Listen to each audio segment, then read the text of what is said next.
चलिए तब मैं आपको इम्पोर्टेंट क्वेश्चंस बता देता हूँ, कुछ टॉपिक बता देता हूँ जो आपके आने वाले हैं पेपर फर्स्ट ऑप्टिक्स में। ये बीएससी सेकेंड ईयर का है। देखिए, कोई भी टॉपिक समझने के पहले हमें सिलेबस उसका देखना चाहिए कि किस तरीके से वो सवाल पूछेगा। तो यहाँ पे आप देखिए, आपका सेक्शन ए आएगा जिसमें आपको सिर्फ और सिर्फ 5 सवाल करने हैं 8 में से, और सेक्शन बी लॉन्ग आएगा जिसमें आपको 2 सवाल करने हैं 5 सवाल में से। जो सेक्शन ए है उसकी वर्ड लिमिट 150 वर्ड से ज़्यादा नहीं करनी है, और यहाँ 350 वर्ड से ज़्यादा नहीं करनी है।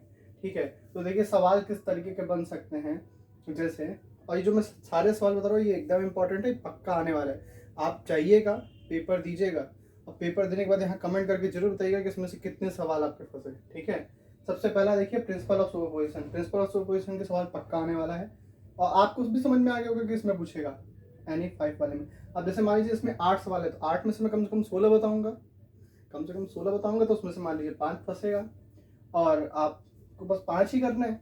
अब यहाँ देखिए principle of superposition, Rayleigh refractometer, interference उसकी पूरी proving, constructive interference, destructive interference, part differentiation.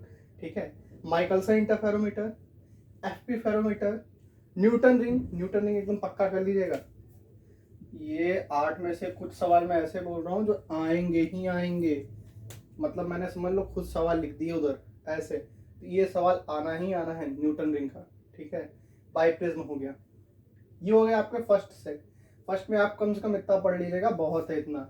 जो आपकी सेकेंड यूनिट है, सेकेंड यूनिट के लिए देखिए आपकी क्या है। पहला तो है फ्रेस्नेल हाफ पीरियड जोन। ठीक है, कंकेव ग्रेटिंग और डिफरेंट टाइप की जो माउंटिंग है। रिजॉल्विंग पावर देख लीजिएगा टेलीस्कोप माइक्रोस्कोप की, और संग में उनका कंपैरिजन। जोन प्लेट भी देख लीजिए, एकदम इंपॉर्टेंट है। ये भी ऐसा है कि ये 5 मार्क्स में आएगा। जैसे अगर मैं कह रहा हूँ जोन प्लेट पे जो बच्चा कुछ नहीं पढ़ता, देखिए पास तो हो जाओगे आप। पास किस तरीके से हो जाओगे कि यहाँ पे 2 सवाल आप करोगे, 5 में से 2 सवाल तो आपको आती होंगे, इतने बेवकूफ नहीं होगे, और वहाँ 8 में से 5 सवाल करना है। ठीक है, तो कम से कम मैं मानता हूँ आप 8 में से 5 नहीं कर पा रहे हो, 50%, 4 कर पा रहे हो, 3 कर पा रहे हो, तो भी आप देखो तो आप ओवरऑल पास हो जा रहे हो। पास तो आप हो जाओगे। ठीक है, और अगर जो जो मैं सिर्फ और सिर्फ टॉपिक बता रहा हूँ, अगर वही टॉपिक भी अगर आप रट के चले गए, पढ़ने की बात छोड़िए, रट के भी चले गए, तो भी आपको पास हो जाना है। जैसे ये zone plate, Newton ring, zone plate पक्का देखिए आपके उसमें आने वाला है। ठीक है, संग में इसके और क्या है, संग में देखिए फ्राउनहोफर डायफ्रैक्शन, सिंगल स्लिट और एन स्लिट। एन स्लिट की जो ग्रेटिंग होती है, ट्रांसमिशन ग्रेटिंग वाला आपको याद होगा, तो एन स्लिट वाला टॉपिक एकदम पक्का आने वाला है इसमें।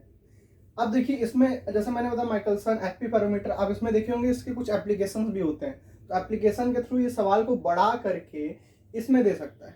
जो आपके 5 में से आपको 2 करने हैं, और सवाल को बड़ा करके उसमें दे सकता है। पर मैं आपको एक तरीके से बता रहा हूँ कि किस यूनिट से आपको क्या क्या देखना है। सिर्फ फोटो खींचने से या स्क्रीनशॉट लेने से इसका कुछ नहीं होगा, किस तरीके से पढ़ना है ये समझना होगा आपको। देखिए पोलराइजेशन में क्या है, डबल रिफ्रैक्शन। पोलराइजेशन क्या होता है, हाफ सेट पोलरीमीटर, बस इतना, उससे ज्यादा कुछ नहीं। इतना पढ़ लोगे काम बन जाना है आपका। डबल रिफ्रैक्शन में क्लेसाइट क्रिस्टल वगैरह के और निकोल प्रिज्म दोनों आ जा रहे हैं। ये लिखा नहीं हूं मैं, लेकिन इसको समझ लीजिए, निकोल प्रिज्म क्लेसाइट क्रिस्टल दोनों आ गए इसमें। अब इसमें देखिए helium neon laser, ruby laser, बस इसको पढ़िए। लेजर क्या है उसकी कैरेक्टरिस्टिक्स को पढ़िए। आइंस्टीन के जो कोफिशिएंट है ए और बी उसको देख लीजिए, और उनके बीच के रिलेशन को देख लीजिए। बस इतने से ही अगर आप टॉपिक पढ़ के जा रहे हो, जो आप अगर आज से ही शुरू कर रहे हो, तो ये मेरी गारंटी है कि आप पास हो जाने वाले हो। और जिस बच्चे को अच्छे नंबर चाहिए वो इसी टॉपिक के कुछ एप्लीकेशन देखे, बाकी चीजें देखे और कर लेगा। अच्छा, पेपर के दौरान क्या हमें ध्यान देना है, पेपर के दौरान एक चीज ध्यान दीजिएगा कि ये सवाल ना छूटे, लॉन्ग वाला मेजर पोर्शन इसके अंदर है।